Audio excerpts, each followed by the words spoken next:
High বন্ধুরা, তোমরা সবাই কেমন আছো? আজকে একটা নতুন রেসিপি নিয়ে এলাম, লাউ মুসুর ডাল। এখানে আমি 1.5 কাপ পরিমাণের মুসুর ডাল নিয়ে নিয়েছি। এমনি ডাল হলে যেটা আমরা নর্মালি একটু কম নিয়ে পাতলা করে ডালটা করি, কিন্তু এখানে আমি একটু বেশি ডাল নিয়ে নিলাম। আর লাউগুলো বড় বড় টুকরো করে নিয়েছি। দেখে ডালটা সেদ্ধও হয়ে এসেছে। আমি লাউটা দিয়ে দিলাম ডালের মধ্যে, দিয়ে ঢেকে ঢেকে লাউটা সেদ্ধ করে নেব। একটু নাড়িয়ে নিচ্ছি প্রথমে। আমি আর জল অ্যাড করব না, সেদ্ধ হতে ডালটা যতটুকু জল লেগেছে ততটাই দেওয়া হয়েছে। এরপরে কিন্তু আমি আর একটুও জল অ্যাড করব না।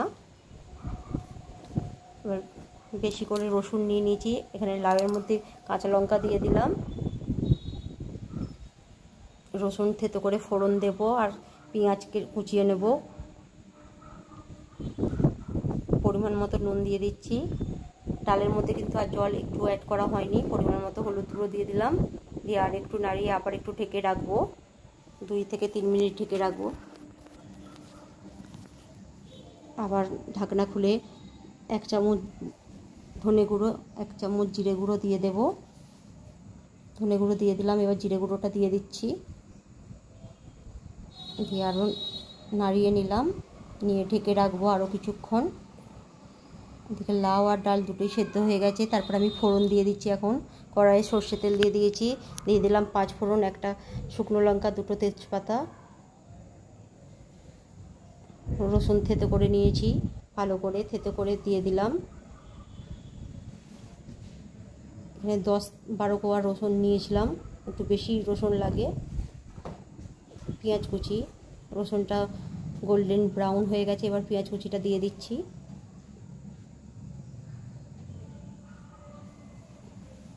ফোড়নটা একটু ভেজে নেব ভালো করে। গোল্ডেন ব্রাউন হয়ে গেছে, এবার আমি ডালটা দিয়ে দিলাম। সেদ্ধ করে রাখা ডাল আর লাউটা দিয়ে দিলাম।